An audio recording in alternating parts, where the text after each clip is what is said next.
12 তারিখের পরও আমি আসবো ইনশাআল্লাহ। ভোট নিতে আসবো না, আপনাদেরকে দিতে আসবো। আমি শুধু আমার ভোট নিতে আসি নাই, জনাব তারেক রহমান সাহেবের ভোট নিতে এসেছি। 12 তারিখের নির্বাচনকে বানচাল করা যাবে না।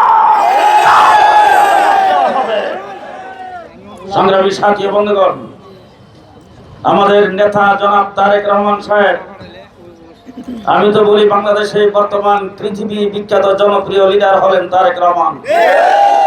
তিনি বাংলাদেশের মাটিতে পাড়া দেওয়ার পরে 17 বছর পরে যখন বাংলাদেশে এসেছেন, যেই সম্বর্ধনা হয়েছে, পৃথিবীর ইতিহাসে কোন লিডারের সম্বর্ধনা এত বড় কোনদিন কেউ দেখে নাই। আজকে তিনি এক বক্তব্যে গতকাল বলেছেন, আপনারা আমার প্রার্থীদেরকে ভোট দিয়ে নির্বাচিত করবেন, তারা যদি কাজ না করেন আমি তাদের সাথে দাঁড়িয়ে থাকব, এরপরে তাদেরকে আমি ধর্ম কেন কাজ করেন না। সুতরাং তিনি প্রত্যয় নিয়ে এসেছেন জনগণের মুখে হাসি ফোটাইবার জন্য।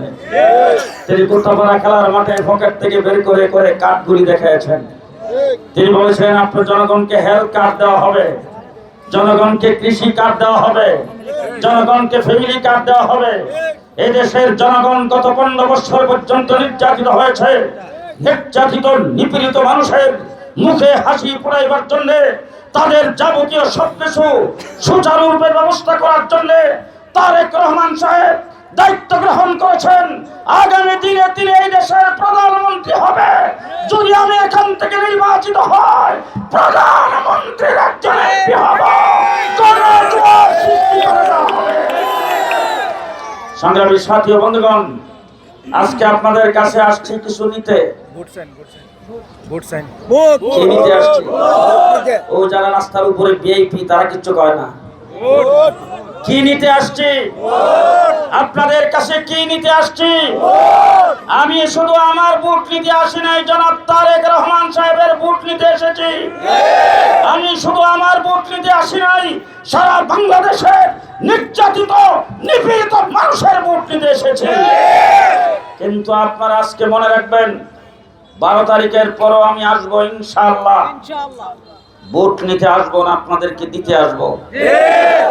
ভোট নিতে আসবো না, আপনাদেরকে দিতে আসবো। তখন আপনাদের প্রত্যেককে জিজ্ঞাসা করবো কার কি দরকার। আমি এক কথাই আপনাদের সামনে ঘোষণা করতে চাই, আমি হব জনপ্রতিনিধি। কি বুঝলেন ভাই? অনলি যেটাই চাই।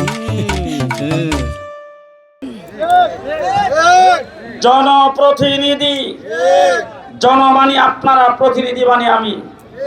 এবার জিজ্ঞেস করতে চাই, বাংলাদেশের ব্রাহ্মণবাড়িয়া 2 আসনের আংশিক এই চান্দুরা বদন্তি সহ আমি কি শুধু মুসলমানের জনপ্রতিনিধি, নাকি হিন্দুদের জনপ্রতিনিধি, মসজিদওয়ালাদের জনপ্রতিনিধি, মাজারওয়ালাদের জনপ্রতিনিধি, হিন্দুদের জনপ্রতিনিধি, মুসলমানের জনপ্রতিনিধি? ঠিক কিনা বলেন? গোটা নাগরিক সমাজের, গোটা নাগরিক সমাজের, গোটা বাংলাদেশের, গোটা ব্রাহ্মণবাড়িয়া 2 আসনের সকলের জনপ্রতিনিধি হিসাবে প্রত্যেকের উন্নয়ন করা হবে। আমি জনপ্রতিনিধি হব মন্দিরের, জনপ্রতিনিধি হব মন্দিরের, জনপ্রতিনিধি হব পূজা মণ্ডপের, জনপ্রতিনিধি হব মুসলমানের, জনপ্রতিনিধি হব মসজিদের, জনপ্রতিনিধি হব মাদ্রাসার, জনপ্রতিনিধি হব ঈদগাহ। সুতরাং আপনাদেরকে পরিষ্কার ভাষায় বলতে চাই, 800 বছর পর্যন্ত এই দেশ মুসলমান শাসন করেছে। আমার হিন্দু ভাইদেরকে ইতিহাস স্মরণ করে দিয়ে বলতে চাই, যদি 800 বছর মুসলমানরা আপনাদেরকে কোন প্রকার নির্যাতন করত, একজন হিন্দু আজকে এই ভারতবর্ষে খুঁজে পাওয়া যাইত না। কিন্তু 800 বছর ইতিহাস প্রমাণ করেছে, কোন একজন হিন্দুর গায়ে কোন মুসলমান টোকাও দেয় নাই। যখন পরাজিত শক্তি অভ্যুত্থানের মাধ্যমে বাংলাদেশ থেকে বিদায় হয়েছে, তখন আপনাদেরকে হাতিয়ার হিসেবে ব্যবহার করে সংখ্যালঘুদের উপর নির্যাতন হচ্ছে, সেই স্লোগান যখন দিয়েছিল, আমরা হেফাজতে ইসলামের পক্ষ থেকে আলেম উলামায়ে কেরাম আপনাদের মন্দির পাহারার ব্যবস্থা করেছি, আপনাদের স্থাপনা করি আমরাই পাহারা দিয়েছি।